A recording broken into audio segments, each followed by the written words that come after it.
Hello guys, welcome to study master. This is the series of Indian polity और आज की हमारी video है इंटर स्टेट रिलेशंस के टॉपिक पर। इस वीडियो में हम डिस्कस करेंगे हमारे inter state water disputes, inter state council, public act records, judicial proceedings को और कुछ जोनल काउंसिल को। So let's start the video. फिर हम देखते हैं जो हमारा इंटर स्टेट रिलेशन है वो हमारे लिए कैसे इम्पोर्टेंट है।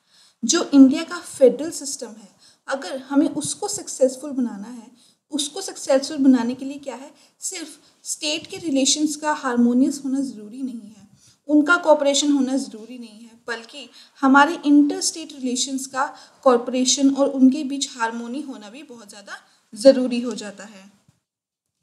हमने देखा हमारे सेंटर स्टेट रिलेशंस के टॉपिक में कि कैसे legislative relations, administrative relations, financial relations को स्ट्रॉन्ग करने के लिए हमारे कॉन्स्टिट्यूशन में काफ़ी सारे प्रोविजंस दिए गए हैं। उसी तरीके से संविधान में हमारे इंटर स्टेट रिलेशंस को कोऑपरेशन, हारमोनी करने के लिए, उनको स्ट्रॉन्ग करने के लिए हमारे प्रोविजंस दिए गए हैं। अब हम देखते हैं वो कौन कौन से प्रोविजन हैं। फर्स्ट है हमारा adjudication of interstate water disputes. Second, coordination through interstate council. Third, mutual recognition of public acts, records and judicial proceedings. फिर आ गया हमारा freedom of interstate trade, commerce and intercourse. इसी के साथ साथ हमारी पार्लियामेंट ने कुछ जोनल काउंसिल को भी एस्टैब्लिश किया है ताकि क्या हो सके, हमारे इंटर स्टेट के बीच में कोऑपरेशन और कोऑर्डिनेशन ज़्यादा से ज़्यादा हो। सबसे पहले बात करेंगे हम हमारे इंटर स्टेट वाटर डिस्प्यूट्स की। हमारे संविधान में आर्टिकल 262 दिया गया है जो इस चीज़ से डील करता है, किससे, हमारे adjudication of inter state water dispute से। अगर किसी दो स्टेट्स में वाटर को लेके कोई भी डिस्प्यूट कर रहा है तो उसका सॉल्यूशन निकालना, उसको एग्जामिन करना, उसको एडजुडिकेट करना, वो कौन से आर्टिकल के अंडर आ रहा है, वो आ रहा है हमारे संविधान के आर्टिकल 262 के अंडर। अब इसमें दो प्रोविजन दिए गए हैं। पहला प्रोविजन क्या कहता है, Parliament may by law provide for the adjudication of any dispute or complaint with respect to the use, distribution and control of waters of any interstate river and river valley. इस provision के तहत parliament को ताकत दी गई है कि वो कोई भी नियम कानून बना सकती है। किसके लिए, अगर किसी दो स्टेट के बीच में कोई भी डिस्प्यूट आता है, कोई कन्फ्लिक्ट राइज हो रही है, कोई कंप्लेंट आती है कि जो पानी है, वाटर का डिस्ट्रीब्यूशन कैसे होगा, कौन सी स्टेट उसको कितना कितना यूज़ कर सकती है, किस स्टेट का उस पानी के ऊपर ज़्यादा कंट्रोल होगा, वो किन दो स्टेटों के बीच में डिवाइड हो रही है, ये सारी तरह की चीज़ों के ऊपर इसके कंप्लेंट, इससे रिलेटेड कोई भी डिस्प्यूट हो उसको हैंडल करने के लिए, उसको एडजुडिकेट करने के लिए कोई भी लॉ बनाया जा सकता है। किसके द्वारा, हमारी पार्लियामेंट के द्वारा। ये पावर हमारी पार्लियामेंट को दी गई है। फिर हम देखते हैं कि हमारा सेकंड प्रोविजन क्या कह रहा है, पार्लियामेंट में also provide that neither the supreme court nor any other court is to exercise jurisdiction in respect of any such dispute और कंप्लेंट। इसमें वो बात कर रहा है कि इस तरह की अगर कोई भी डिस्प्यूट हो रही है, कोई भी कंप्लेंट आ रही है जो कि हमारी पानी के डिस्प्यूट से रिलेटेड है, दो स्टेट के बीच में कोई पानी का झगड़ा हो रहा है, उससे रिलेटेड कोई भी अगर कंप्लेंट, कोई भी डिस्ट्रीब्यूट है, तो उसकी पावर किसके पास है, हमारी पार्लियामेंट के पास है। ये पावर सुप्रीम कोर्ट या फिर किसी और दूसरे कोर्ट को नहीं दी गई है। इसके ऊपर कौन डिसीजन लेगा, पार्लियामेंट डिसीजन लेगी। अब इंटरस्टेट वाटर डिस्प्यूट के ऊपर कोई भी लॉ बनाने की ताकत किसके पास थी, हमारी पार्लियामेंट के पास। तो उन्होंने, पार्लियामेंट ने कौन कौन से नियम कानून बनाए, दो लॉ बनाए, रिवर बोर्ड एक्ट 1956 और हमारा interstate water dispute act 1956। River board act के थ्रू ये बोला गया कि हम अलग अलग रिवर के अलग अलग बोर्ड बनाए जाएंगे। अब उन बोर्ड में कौन बैठेगा, हर स्टेट के मेंबर होंगे और कुछ हमारे सेंटर के भी मेंबर होंगे। जहाँ जहाँ से भी, जिन स्टेट से भी वो रिवर पास हो रही है, उस कंसर्न स्टेट के मेंबर इस बोर्ड में बैठे जाएंगे। अब ये जो बोर्ड बना है वो क्या करेगा, वो क्या काम कर रहा है, वो रेगुलेशन का काम कर रहा है और वो डेवलपमेंट करेगा हमारी उस इंटरस्टेट रिवर की या फिर उस रिवर वैली की। ये रिवर बोर्ड हमारा सेंट्रल गवर्नमेंट इस्टेब्लिश करेगा किसकी रिक्वेस्ट पे? अगर उस कंसर्न्ड स्टेट गवर्नमेंट है जो कंसर्न्ड है जहाँ जहाँ पे वो रिवर पास कर रही है, अगर वो स्टेट मिलकर बोले कि आप हमारे लिए ऐसा रिवर बोर्ड इस्टेब्लिश कर दीजिए, तो उनकी रिक्वेस्ट पे हमारी सेंट्रल गवर्नमेंट ऐसी रिवर बोर्ड इस्टेब्लिश कर देगी। हमारा दूसरा एक्ट था the inter state water dispute act 1956। अब इसमें क्या हुआ, इस एक्ट ने सेंट्रल गवर्नमेंट को पावर दी कि आप एक ट्रिब्यूनल बनाइए जो क्या काम करेगा, दो और दो से ज़्यादा स्टेट्स के बीच में अगर कोई भी वाटर से related, inter state river valley से रिलेटेड कोई भी डिस्प्यूट हो रहा है तो उसको ये हैंडल करेगा हमारा जो ट्रिब्यूनल बनाया है सेंट्रल गवर्नमेंट ने। और इस ट्रिब्यूनल का जो डिसीजन होगा वो क्या होगा, फाइनल होगा, और क्या करेगा, वो उन पार्टीज के ऊपर बाइंड होगा। इट मीन्स अगर वाटर रिलेटेड डिस्प्यूट कोई होता है किसी दो या दो से ज़्यादा स्टेट्स के बीच में, तो अगर कोई भी डिसीजन ये ट्रिब्यूनल अगर ले लेता है तो वो उन स्टेट्स के ऊपर मान्य होगा। इसके रिगार्डिंग ना तो सुप्रीम कोर्ट ना फिर कोई दूसरा कोर्ट के पास ये पावर है, ये ज्यूरिसडिक्शन है कि वो वाटर से रिलेटेड किसी भी डिस्प्यूट में इंटरफेरेंस कर सके या फिर उसके ऊपर कोई भी डिसीजन ले सके। ये सारा कुछ जो पावर है वो किसके हाथ में दी गई है, हमारे ट्रिब्यूनल के हाथ में। ये ट्रिब्यूनल को मैटर रेफर किया जाएगा। फिर एक क्वेश्चन अराइज हुआ कि जब हमने सारी ताकत पार्लियामेंट को दे दी है कि पार्लियामेंट ही लॉ बना सकता है किसी भी डिस्प्यूट के ऊपर जो कि वाटर से रिलेटेड है, ठीक है, तो हम कह सकते हैं, सपोज मान लीजिए इंटर स्टेट डिस्प्यूट एक्ट के अंदर पार्लियामेंट ने एक ट्रिब्यूनल बना दिया है। अब उस ट्रिब्यूनल ने कोई डिसीजन दे दिया है तो वो क्या है, ट्रिब्यूनल क्या कर रहा है, एक जुडिशियल कैपेसिटी में वो काम कर रहा है। तो ये क्वेश्चन अराइज हुआ, जो उसकी अपील है वो सुप्रीम कोर्ट के पास जानी चाहिए। तो इस केस में सुप्रीम कोर्ट का जुरिसडिक्शन यहाँ पे क्यों हटाया जा रहा है, सुप्रीम कोर्ट को यहाँ पे क्यों जुडिशरी पावर, उसकी जुरिसडिक्शन क्यों हटा दी गई है? इट मीन्स कि हमें एक एक्स्ट्रा जुडिशरी मशीनरी की क्यों ज़रूरत है इस इंटर स्टेट वाटर डिस्प्यूट को हैंडल करने के लिए। इसके लिए बोला गया, जब जुडिशरी जब किसी भी चीज़ को एजुडिकेशन करती है, किसी भी डिस्प्यूट को सुनती है, सॉल्व करती है, तो वहाँ पे क्या होता है, नॉर्मल कर वहाँ दो और दो से ज़्यादा पार्टीज़ होंगी, मीन्स स्टेट होंगी। उन पार्टीज़ के कुछ लीगल राइट्स, कुछ इंटरेस्ट इन्वॉल्व होंगे। अब जो वाटर डिस्ट्रीब्यूशन का केस है, सपोज एक जर्नलाइज्ड व्यू लेके देखें कि सपोज गुजरात और राजस्थान दो स्टेट हैं, इनके बीच में कोई कॉन्फ्लिक्ट अराइज हुआ है, डिस्प्यूट हुआ है पानी को लेकर। अब गुजरात एक अलग एंटिटी है, राजस्थान स्टेट एक अलग लीगल एंटिटी है। यहाँ पर दो गवर्नमेंट के इंटरेस्ट की बात हो रही है जो क्या है, पानी के डिस्प्यूट को लेकर लड़ रही हैं आपस में। अब हर इंसान के लिए क्या है, पानी एक बेसिक नेसेसिटी है, डेली लाइफ को वो इफ़ेक्ट करता है। तो जब भी इंटर स्टेट वाटर की बात आती है वहाँ पे ये प्राइवेट इंटरेस्ट नहीं आते, प्राइवेट प्रोप्राइटरी इंटरेस्ट वहाँ पे एग्जिस्ट नहीं करते हैं। वहाँ पे उन लोगों की ज़िंदगी को भी ध्यान में रखना है जहाँ पे वो क्या है, पानी डिस्ट्रीब्यूट किया जा रहा है, जिन लोगों को वो पानी मिलना है।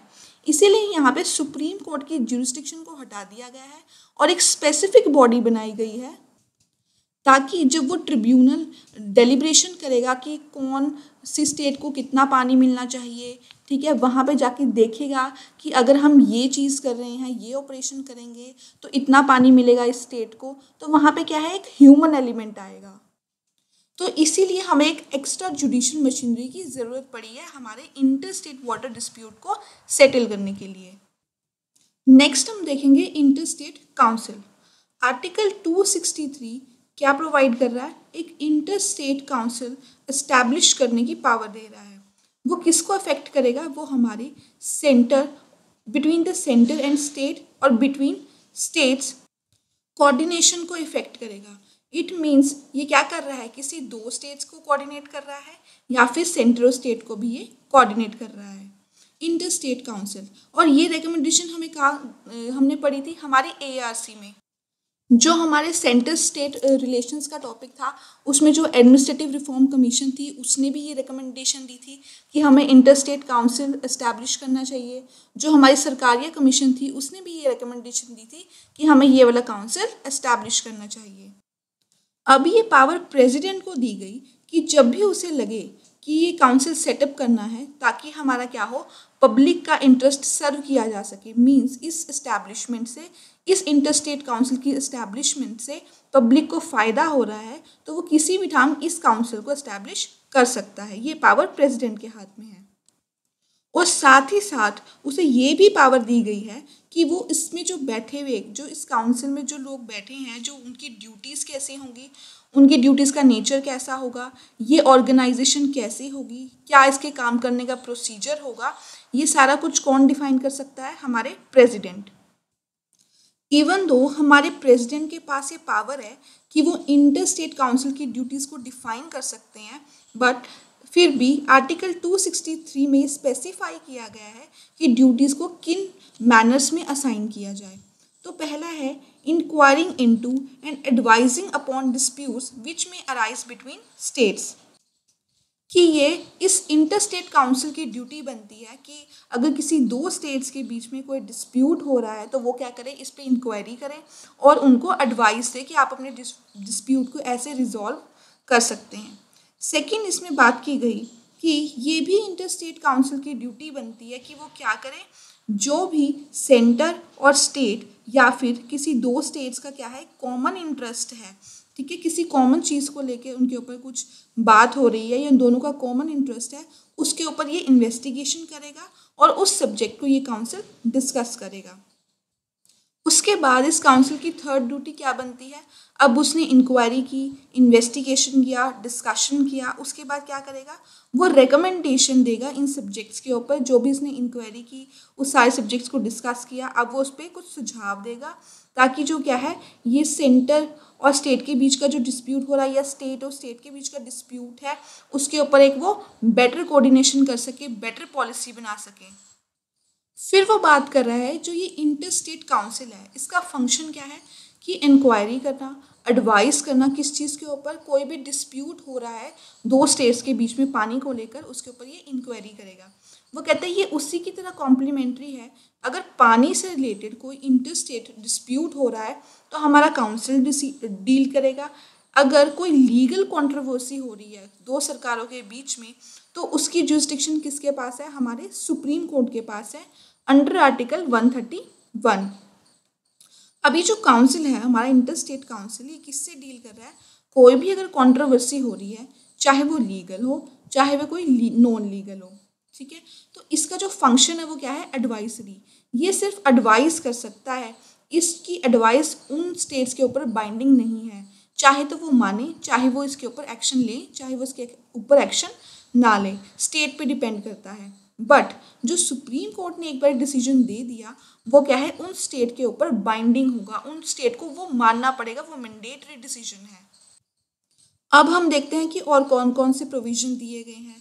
अंडर आर्टिकल 263 प्रेसिडेंट कुछ और काउंसिल्स भी क्या है, सेटअप कर सकता है, किस में और रिकमेंडेशन कर सकता है, क्या करेगा कि कुछ सब्जेक्ट्स के रिलेशन में वो कुछ पॉलिसीज़ बनाना चाहता है, कुछ एक्शन करना चाहता है, तो उनके बेटर कोऑर्डिनेशन के लिए वो कुछ और काउंसिल सेटअप कर सकता है, जैसे कि central council of health, central council of local government and urban development, 4 regional council for sale tax for northern, eastern, western and southern zones होगी, the central council of Indian medicine and the central council of homoeopathy, ठीक है, ये सब भी किसने setup किया था, हमारे ये वाला सेटअप किसने किया था, हमारी पार्लियामेंट के एक्ट ने। अब हम बात करेंगे हमारे establishment of inter state council की। जो हमारी सरकारिया कमीशन थी, जो हमने सेंटर स्टेट रिलेशंस के टॉपिक में पढ़ी थी, ये कब बनी थी, 1983 से लेकर 1987 तक। इन्होंने काफ़ी सारी रिकमेंडेशन की और उसमें जो स्ट्रॉन्ग रिकमेंडेशन थी वो हमारी थी इंटर स्टेट काउंसिल की। इन्होंने कहा कि हम एक permanent inter state council establish करनी चाहिए under article 263 of the constitution. फिर इन्होंने ये भी रेकमेंड किया कि इस इंटर स्टेट काउंसिल को दूसरे काउंसिल से अलग करने के लिए, डिफ्रेंशिएट करने के लिए हमें क्या करना चाहिए, सेम आर्टिकल 263 के अंडर ही इसका नाम बदलकर हमें क्या कर देना चाहिए, इसको इंटर गवर्नमेंटल काउंसिल रख देना चाहिए। अब जो हमारा इंटर स्टेट काउंसिल था उसके अंदर कुछ और बॉडीज़ भी बन रखी थी, जैसे कि सेंट्रल काउंसिल ऑफ हेल्थ, ठीक है, central council of local government and urban development. तो एक क्वेश्चन अराइज हुआ कि इन काउंसिल्स में फ़र्क क्या है।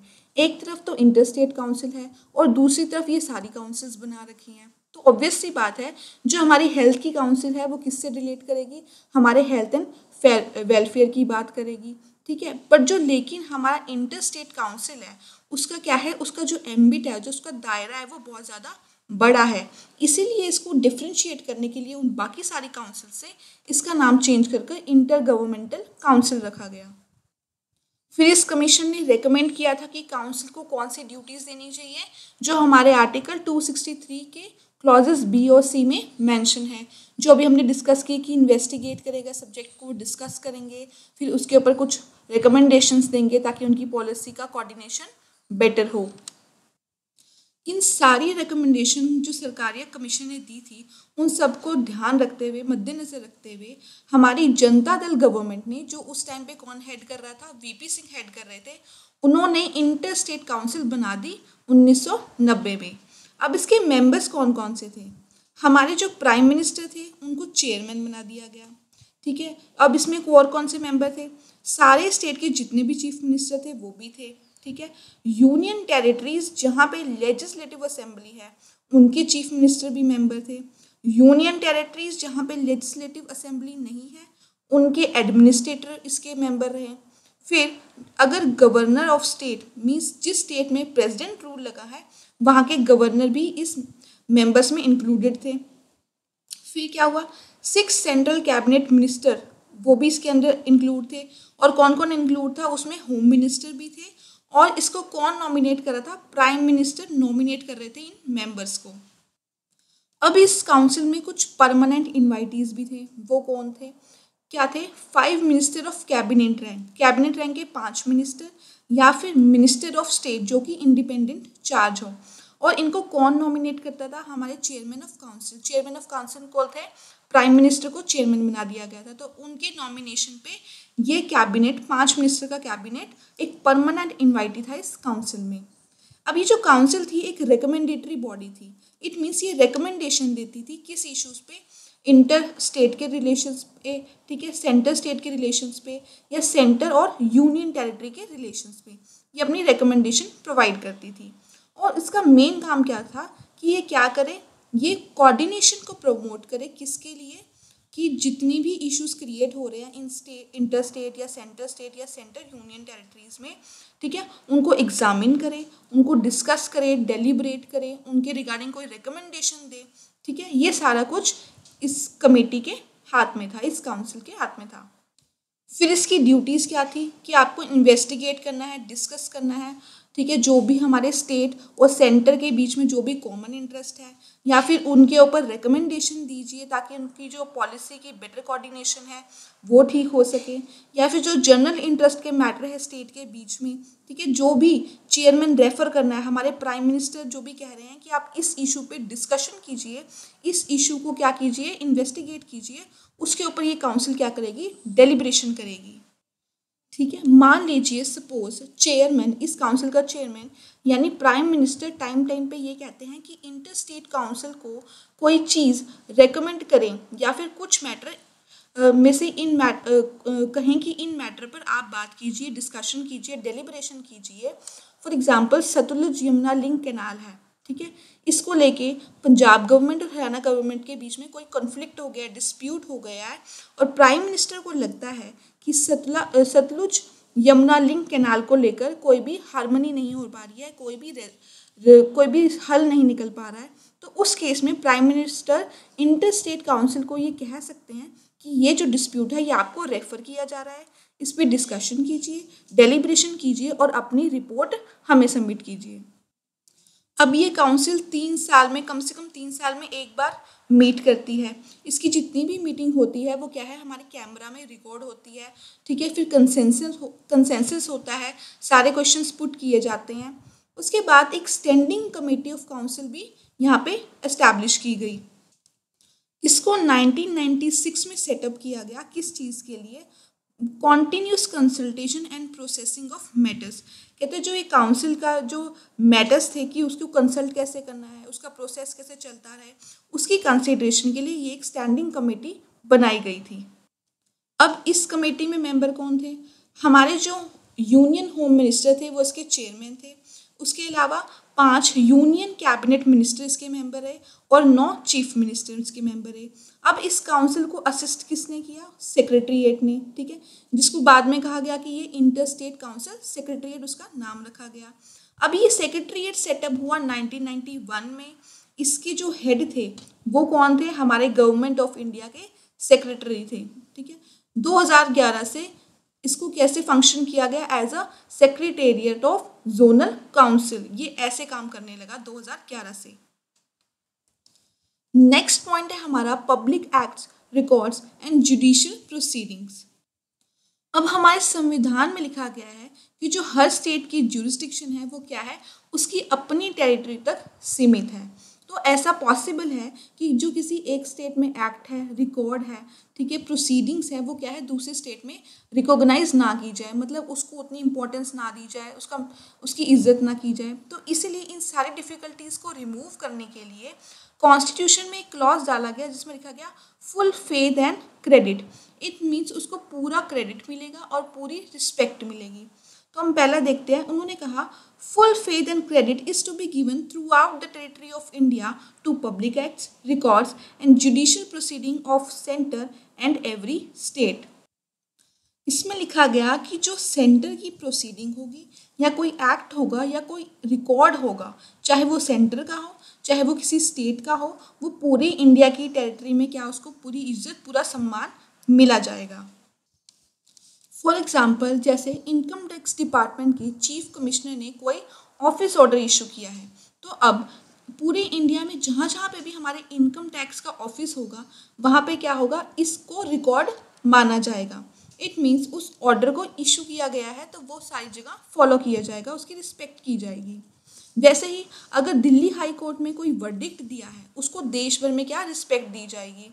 अब क्या है, सेंट्रल गवर्नमेंट तो हर जगह पे जो भी सेंट्रल गवर्नमेंट कुछ प्रोसीडिंग्स या कुछ एक्ट लेके आती है वो तो हर जगह फॉलो किए जाते हैं। तो इशू कहाँ क्रिएट हो रहा है? हमारे स्टेट लेवल पे। तो क्या है, सेंट्रल गवर्नमेंट के ही नहीं, अगर स्टेट गवर्नमेंट ने भी कोई ऐसा एक्ट या पब्लिक रिकॉर्ड किया है तो उसको भी पूरे देश में क्या है रिस्पेक्ट दी जाएगी, चाहे उसकी एप्लीकेबिलिटी ना दी जाए बट उसको क्या है एक इज्जत दी जाएगी। तो चाहे कल की डेट में क्या है गुजरात कोई एक्ट निकालता है, ठीक है, हो सकता है राजस्थान के स्टेट में ना माना जाए, उस चीज़ से रिलेटेड कोई पब्लिक एक्ट ऑलरेडी वहाँ पे हो, तो क्या है इस पब्लिक एक्ट की एप्लीकेबिलिटी चाहे तो राजस्थान गवर्नमेंट रख सकती है तो चाहे वो ना भी रखे, बट वो इस लॉ की या इस नियम कानून की क्या है निंदा नहीं कर सकती, उसको पूरा पूरा रिस्पेक्ट देगी। अब यहाँ पे जो पब्लिक एक्ट बोला गया है इसमें क्या इंक्लूड है? हमारे लेजिस्लेटिव लॉज भी और एग्जीक्यूटिव एक्ट्स भी, ये दोनों चीज़ें इंक्लूडेड हैं। अभी जो पब्लिक रिकॉर्ड हो गया, जैसे कि कोई ऑफिशियल बुक हो गई, ठीक है, किसी ऑफिस की बुक हो गई, वहाँ का रजिस्टर हो गया, जो भी किसी सरकारी ऑफिस में बैठे पब्लिक सर्वेंट ने कोई भी रिकॉर्ड मेंटेन किया है वो हमारा क्या हो गया? Public record.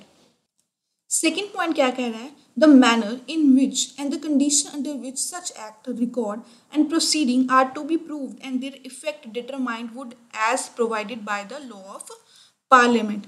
इट मीन्स कि एक जगह के पब्लिक एक्ट, रिकॉर्ड्स या फिर जुडिशियल प्रोसीडिंग, ठीक है, वो दूसरी जगह पर कैसे एप्लीकेबल होंगे, किस तरह से उनको इम्प्लीमेंट करवाना है, ठीक है, अगर करवाना भी है तो उससे रिलेटेड जितने भी हमारे लॉ रेगुलेशंस है वो कौन बनाएगा? उसकी पावर हमारी पार्लियामेंट को दी गई है। अब ये जो चीज़ है क्या है, स्टेट टू स्टेट मैटर ज़्यादा करती है, ठीक है, सेंटर टू स्टेट इतना मैटर नहीं करती, क्योंकि जो सेंटर में एक्ट्स रिकॉर्ड्स होते हैं उनको through out the India applicable कर दिया जाता है, तो ये स्टेट टू स्टेट ज़्यादा मैटर करती हैं। थर्ड पॉइंट कह रहा है कि अगर कोई सिविल कोर्ट अपनी फाइनल जजमेंट या अपना फाइनल ऑर्डर दे रहा है किसी भी इंडिया के पार्ट में, तो वो क्या है पूरे इंडिया में एग्जीक्यूट किया जा सकता है। उसके लिए हमें अलग से कहीं किसी दूसरे स्टेट में जाकर एक न्यू फ्रेश केस करने की ज़रूरत नहीं है। बट क्या है, क्रिमिनल कोर्ट के हम केस में ऐसा कुछ भी नहीं कर सकते, क्योंकि क्या है हर गलती की अलग अलग फाइन्स हो सकते हैं अलग अलग स्टेट्स में। फॉर एग्जाम्पल जैसे किसी ने कोई ऑफेंस किया यूपी की स्टेट में, वहाँ पे उस चीज़ का क्या पनिशमेंट है, उसके लिए फाइन रखा गया है 500 रुपीज़ का। ठीक है, वही ऑफेंस उसने किसी दूसरी स्टेट में किया, सपोज गुजरात में किया, तो वहाँ पे उसके लिए फाइन क्या रखा गया है, 700 का रखा गया है। तो जो ये रूल बनाया गया कि जो सिविल कोर्ट की फाइनल जजमेंट है वो सारे इंडिया में एप्लीकेबल होगी, वो हमारे क्रिमिनल केसेस में नहीं होती, क्योंकि क्रिमिनल जजमेंट में पीनल लॉ कई बारी स्टेट टू स्टेट वैरी करते हैं। यहाँ पे क्रिमिनल जजमेंट की बात की जा रही है, मीन्स जैसे जो छोटे मोटे ऑफेंस हो गए, पेटी ऑफेंसेस हो गए, उन चीज़ों के बारे में।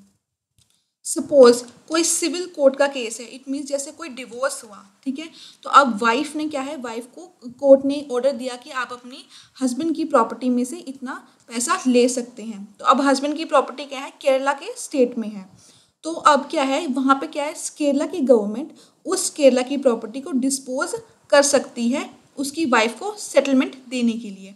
अब केरला में जाके वहाँ पे अलग से केस फाइल करने की ज़रूरत नहीं है, क्योंकि सिविल कोर्ट का डिसीजन, उसकी जजमेंट, उसकी ऑर्डर्स पूरे इंडिया में एप्लीकेबल होंगे। फिर हम बात करेंगे inter state trade and commerce की। हमारे कॉन्स्टिट्यूशन में इसको डील करने के लिए पार्ट 13 में आर्टिकल 301 से लेकर 307 तक प्रावधान दिए गए हैं, जो डील करते हैं trade, commerce and intercourse with in territory of India. अब आर्टिकल 301 क्या कहता है, वो कहता है कि कोई भी ट्रेड, कॉमर्स और इंटरकोर्स जो कि इंडिया की टेरिटरी के अंदर अंदर हो रहा है, वो क्या है, बिल्कुल फ्री है। हम ऐसा प्रावधान क्यों रखा गया कि जो हमारे स्टेट हैं, डिफरेंट डिफरेंट स्टेट की बाउंड्रीज लगती हैं, ठीक है, उनके बॉर्डर लगते हैं, तो वहाँ पे अगर आपको ट्रेड करना हो, ठीक है, कॉमर्स करना हो या कोई भी इंटरकोर्स ट्रेड कॉमर्स करना हो, तो उस केस में कोई बाधा ना आ जाए, कोई टैक्स बिना मतलब का ना लग जाए, तो इसलिए इसको क्या रखा गया है, फ्री रखा गया है। क्योंकि हमारे इंडिया में मल्टी पार्टी पॉलिटिक्स चलती है, तो अभी भी क्या है, मल्टी पार्टी पॉलिटिक्स है, जो कि कई बार बहुत ज़्यादा डेंजरस हो सकती है। सपोज गुजरात में किसी एक पॉलिटिकल पार्टी की सरकार है, या फिर राजस्थान में किसी दूसरी पॉलिटिकल पार्टी की सरकार है, ठीक है, अब इन दोनों स्टेट्स की बाउंड्री एक साथ लगती है, तो अगर इन्हें ट्रेड करना है, ठीक है, एक दूसरे के साथ, तो वे क्या कर सकते हैं कि उस स्टेट से जो सामान दूसरी स्टेट में आ रहा है उस पर टैक्स लगा दिया, फिर दूसरी स्टेट वाले ने भी जो पहले स्टेट से सामान आ रहा था उस पर टैक्स लगा दिया। इससे क्या है, जो उनका फ्रीडम है, फ्रीडम ऑफ ट्रेड है करने का, कि उनको एक वो दिया गया, प्रावधान दिया गया है कि पूरे इंडिया में आप फ्रीली ट्रेड कर सकते हो, बिल्कुल फ्री है जो चीज़, वो क्या है, वो ख़त्म हो रहा है, मूवमेंट ऑफ ट्रेड पे रोक लगा रहे हैं, तो इसीलिए प्रावधान दिया गया है कि जो भी ट्रेड है वो बिल्कुल फ्री है। अब ये जो प्रोविजन है, ठीक है, फ्री ट्रेड वाला, ये सिर्फ इंटर स्टेट ट्रेड पे नहीं बल्कि इंट्रा स्टेट ट्रेड पे भी लागू होगा। मतलब अगर स्टेट के अंदर ही अंदर आपको ट्रेड करना है तो उस केस में भी इसको लागू किया जा सकता है। फिर अगर किसी स्टेट ने फ्रंटियर लेवल पे ही क्या है, कोई रिस्ट्रिक्शन लगा दी, या फिर उसके आगे वाली स्टेजेस पे कोई रिस्ट्रिक्शन लगा दी, तो हमारा आर्टिकल 301 क्या है, वॉयलेट हो जाएगा। अब वो कह रहा है कि जो आर्टिकल 301 उनको एक फ्रीडम गारंटी प्रोवाइड कर रहा है, वो हर तरह की फ्रीडम, हर तरह की रिस्ट्रिक्शन से उसको आज़ाद कर रहा है, सिवाय केवल उन प्रोविजन से जो हमारे आर्टिकल 302 से लेके 305 तक मेंशन है। इसमें जो एक्सेप्शंस है वो लागू हो सकती हैं, अदरवाइज कोई भी रिस्ट्रिक्शन 301 को वॉयलेट नहीं कर सकती। अब हम देखते हैं ये कौन कौन सी रिस्ट्रिक्शन है। पहली है कि पार्लियामेंट इम्पोज कर सकता है रिस्ट्रिक्शन फ्रीडम ऑफ ट्रेड पे, कॉमर्स पे, इंटरकोर्स पे, क्या है, किसी दो स्टेट्स के बीच में या फिर किसी एक स्टेट के बीच में ही, अगर वो क्या है, पब्लिक के इंटरेस्ट में है। ऐसा लिखा गया है हमारे एसेंशियल कमोडिटी एक्ट 1955 में। अगर कोई चीज़ पब्लिक के इंटरेस्ट में है तो पार्लियामेंट के पास ये पावर है कि उसके ऊपर वो रिस्ट्रिक्शन लगा सकता है। बट पार्लियामेंट ऐसा नहीं कर सकता कि वो किसी एक स्टेट को प्रेफरेंस देने के लिए, ठीक है, दूसरी स्टेट पे जानबूझ के कुछ रिस्ट्रिक्शन लगा दे, या फिर क्या है, उसके साथ भेदभाव करे दो स्टेट्स के बीच में, ठीक है। वो ऐसा तभी कर सकता है जब क्या हो, कोई स्कार्सिटी ऑफ गुड्स आ जाए, अगर उसको प्रेफरेंस देनी भी है किसी स्टेट को, तो वो उस स्टेट को देगा जहाँ पे उस गुड्स की कमी हो रही है किसी पार्ट में, किसी इंडिया के स्टेट में। फिर दूसरी रिस्ट्रिक्शन क्या है कि अगर किसी स्टेट का लेजिस्लेचर चाहे तो वो रीजनेबल रिस्ट्रिक्शन लगा सकता है हमारे फ्रीडम ऑफ ट्रेड कॉमर्स पे, ठीक है। वो क्या है, विद इन द स्टेट क्या है, लगा सकता है अगर पब्लिक का इंटरेस्ट इसमें कहीं छिपा हो। अब इसके लिए क्या करना होगा, ये जो बिल है इसको इंट्रोड्यूस करने से पहले हमें प्रेसिडेंट के लिए रखना पड़ेगा, उसकी कंसीडरेशन के लिए गवर्नर प्रेसिडेंट की कंसीडरेशन के लिए इस बिल को अपने पास रखेगा, तभी जाके ये क्या है स्टेट लेजिस्लेचर में इंट्रोड्यूस किया जाएगा। अब इसके चलते क्या है, स्टेट लेजिस्लेचर को ये पावर नहीं है कि वो किसी एक स्टेट को प्रेफरेंस दे या फिर किसी स्टेट्स के बीच में भेदभाव करे। फिर क्या कहा गया, जो स्टेट लेजिस्लेचर है उसके पास ये ताकत है कि अगर दूसरी स्टेट से कोई गुड आ रहा है उसके ऊपर वो टैक्स लगा सकती है। किस केस में, अगर उनकी स्टेट से कोई गुड दूसरी स्टेट में जा रहा है उसके ऊपर टैक्स लगाया गया है। बट ये जो प्रोविजन है ये क्या प्रोहिबिट कर रहा है, डिस्क्रिमिनेटरी टैक्सेस को जो उसके ऊपर इम्पोज किए जा रहे हैं स्टेट के ऊपर, उस चीज़ को ये प्रोहिबिट कर रहा है। अगला एक्सेप्शन क्या है, अगला एक्सेप्शन कह रहा है कि जो ये फ्रीडम है, जो ये ट्रेड करने की फ्रीडम दी गई है, ये क्या है, नेशनलाइजेशन, सब्जेक्ट टू नेशनलाइजेशन है। इट मीन्स गवर्नमेंट चाहे तो कोई भी लॉ बना करके वो क्या कर सकती है, किसी भी ट्रेड के ऊपर अपनी मोनोपोली एस्टैब्लिश कर सकती है। पार्लियामेंट चाहे चाहे स्टेट लेजिस्लेचर चाहे वो कोई भी लॉ बनाए, ठीक है, और वो ये कहे कि इस पर्टिकुलर ट्रेड, इस पर्टिकुलर बिजनेस पे क्या है उनका एक्सक्लूसिव राइट है। अब इसके ऊपर कौन ट्रेड करेगा, ये गवर्नमेंट ट्रेड करेगी, चाहे तो वो कंप्लीटली उसके ऊपर अपना कंट्रोल कर ले या फिर पार्शली कंट्रोल करे। फिर पार्लियामेंट को पावर दी गई है कि वो क्या कर सकती है, अगर उसको ये फ्रीडम ऑफ ट्रेड, कॉमर्स और इंटर क्रॉस इम्प्लीमेंट करवाने हैं, उसके रिगार्डिंग जितने भी प्रोविजंस हैं उनके पर्पसेस को करने के लिए, फंक्शंस अच्छे से परफॉर्म हो, उस चीज़ के लिए वो एक एप्रोप्रिएट अथॉरिटी अपॉइंट कर सकती है, ठीक है। और पार्लियामेंट के पास ये भी पावर है कि वो उस अथॉरिटी को बता सकती है कि आपको ये पावर्स दी गई हैं या फिर आपकी ये ड्यूटीज़ हैं। फिर हम बात करेंगे हमारे जोनल काउंसिल्स की। जो अब ये जोनल काउंसिल है ये क्या है, एक स्टैट्यूटरी बॉडी है, कॉन्स्टिट्यूशन बॉडीज नहीं है। इसको किसने बनाया है, एक्ट ऑफ पार्लियामेंट ने, that is state reorganisation act of 1956। अब इनको 5 जोन्स में डिवाइड किया गया, northern, central, eastern, western and southern. हर जोन के लिए एक अलग जोनल काउंसिल बनाया गया। अब इन जोनल काउंसिल को बनाते टाइम कुछ फैक्टर्स को ध्यान में रखा गया, जैसे कि हमारा इंडिया का जो नेचुरल डिवीजन है या फिर हमारा रिवर सिस्टम कैसा है, मीन्स ऑफ कम्युनिकेशन कैसे हैं, कल्चर एंड लिंग्विस्टिक एफिनिटी को देखा गया, हमारी इकोनॉमिक डेवलपमेंट की रिक्वायरमेंट को देखा गया, सिक्योरिटी, लॉ एंड ऑर्डर, इन सारे फैक्टर्स को देखते हुए हमने ये जोनल काउंसिल बनाए हैं। अब इस जोनल काउंसिल में कौन कौन मेंबर्स हैं, हमारे होम मिनिस्टर सेंट्रल गवर्नमेंट के, ठीक है, सारी स्टेट्स के, ठीक है, जोन में जितने भी स्टेट्स हैं उनके चीफ मिनिस्टर हो गए, और 2 अदर मिनिस्टर लिए हमने हर स्टेट से, हर जोन के, ठीक है, और यूनियन टेरिटरी जहाँ पे थी वहाँ के एडमिनिस्ट्रेटर को इस काउंसिल का मेंबर बनाया गया। अब इस काउंसिल में कुछ और मेंबर्स भी थे जो एज अ एडवाइजर्स थे, इनके पास कोई वोटिंग राइट नहीं था, जैसे कि कोई भी पर्सन जो प्लानिंग कमीशन ने नॉमिनेट किया हो, ठीक है, या फिर कोई चीफ सेक्रेटरी गवर्नमेंट का हर स्टेट से, हर जोन से, या फिर हमारे क्या हो गए डेवलपमेंट कमिश्नर हर स्टेट से। अब ये जो 5 जोनल काउंसिल बनाए गए थे इनका एक कॉमन चेयरमैन कौन था, हमारे होम मिनिस्टर थे, और ईच चीफ मिनिस्टर, हर एक चीफ मिनिस्टर कैसे एक्ट कर रहा था, वाइस चेयरमैन की तरह काम कर रहा था बाय रोटेशन, मतलब हर बारी एक नया चीफ मिनिस्टर को वाइस चेयरमैन बना देते थे। अब इस जोनल काउंसिल का काम क्या था कि ये स्टेट्स के बीच में, यूनियन टेरिटरीज के बीच में और सेंटर के बीच में क्या करें, कोऑपरेशन और कोऑर्डिनेशन को प्रमोट करें। इस काउंसिल से कहा गया कि आप डिस्कस कीजिए और रिकमेंडेशन दीजिए कुछ मैटर्स पे, जैसे कि economic and social planning, linguistic minorities, border dispute, inter state transport और इसी तरह के कुछ और भी मैटर्स। इनका क्या था काम, सिर्फ डेलिब्रेशन करना, ये एक एडवाइजरी बॉडी थी, ये सिर्फ एडवाइस कर सकते थे, उसको बाइंडिंग होना या ना होना मैंडेटरी नहीं था। अब इन जोनल काउंसिल का फंक्शन क्या था, इनका था कि हमारे जो कंट्री है उसकी एकता को बनाए रखें, ठीक है। ये किस चीज़ में हेल्प कर रहे थे, हमारी कोई भी अगर स्टेट में कोई ऐसी सिचुएशन आ रही है, ठीक है, जहाँ पे स्टेट कॉन्शियस हो रहा है, ठीक है, रीजनलिज्म आ रहा है, लिंग्विज्म आ रहा है, उन सारी चीज़ों को क्या कर रहे थे, उसकी ग्रोथ में हेल्प कर रहे थे। फिर ये क्या कर रहे थे, अगर स्टेट रीऑर्गेनाइज हो रहा है तो उस केस में सेपरेशन के बाद जितने भी अफेक्ट्स आ रहे हैं, ठीक है, उस चीज़ को रिमूव करने में ये क्या कर रहे थे, उनकी हेल्प कर रहे थे। और ये कोऑपरेशन दे रहे थे सेंटर और स्टेट्स को कि वो क्या करें, आपस में एक दूसरे के साथ बातचीत करें, सोशल एंड इकोनॉमिक मैटर्स पे अपने आइडियाज़, अपने एक्सपीरियंस को एक्सचेंज करें, ताकि पूरी कंट्री में एक यूनिफॉर्म पॉलिसी लाई जा सके, जिससे क्या हो, कंट्री की डेवलपमेंट हो।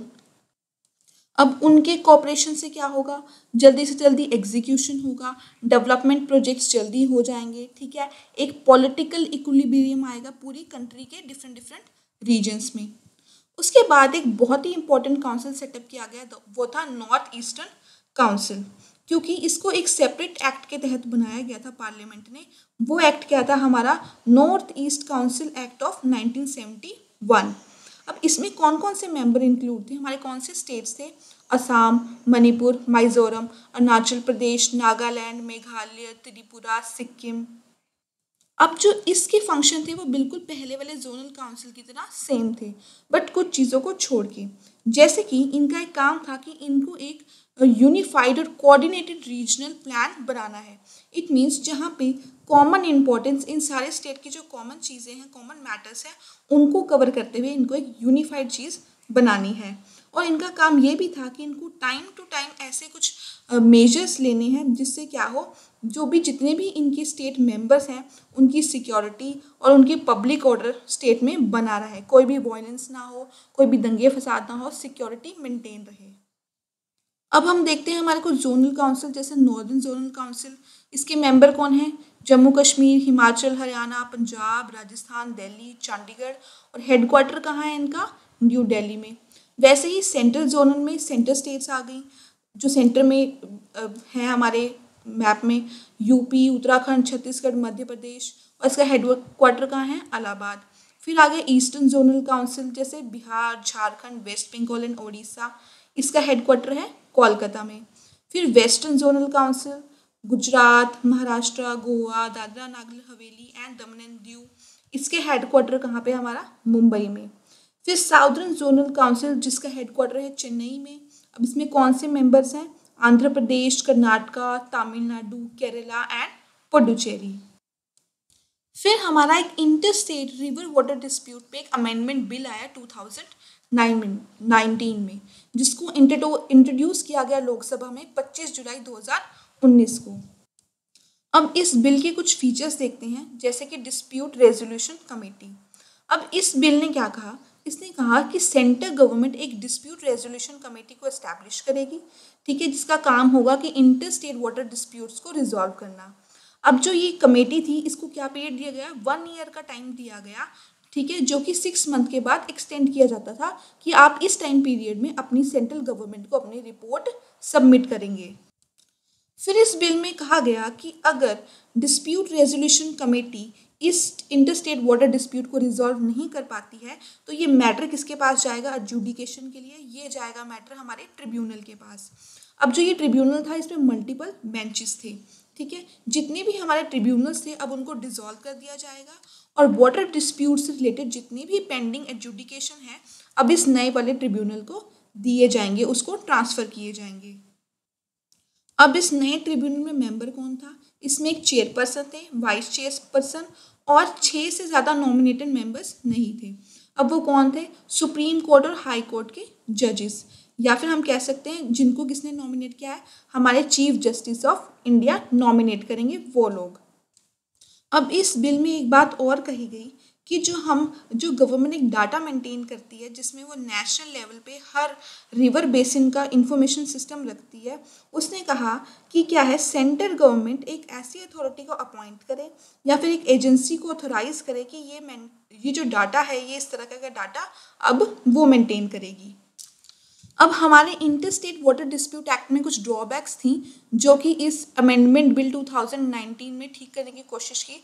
अब हम देखते हैं वो ड्रॉबैक्स क्या थी, कि जो वाटर डिस्प्यूट को रिजॉल्व करने का कोई एक फिक्स टाइम नहीं दिया गया था, ठीक है, और जो हमारी ट्रिब्यूनल थी उसकी भी एडजुडिकेशन के लिए कोई टाइम नहीं दी गई थी, कोई चेयरमैन के लिए एज लिमिट नहीं थी, ठीक है, और जो हमारे मेंबर्स थे उनके लिए भी कोई एज लिमिट नहीं थी, कि इन केस अगर कोई वैकेंसी हो जाती है काउंसिल में तो उसको कैसे डील किया जाए, वो भी नहीं था। ठीक है, तो अब कोई पोजीशन खाली होती है, उस केस में क्या है, जो ट्रिब्यूनल का काम है वो क्या है, पेंडिंग होता जा रहा था। इसके लिए भी कोई रूल्स एंड रेगुलेशंस नहीं थे।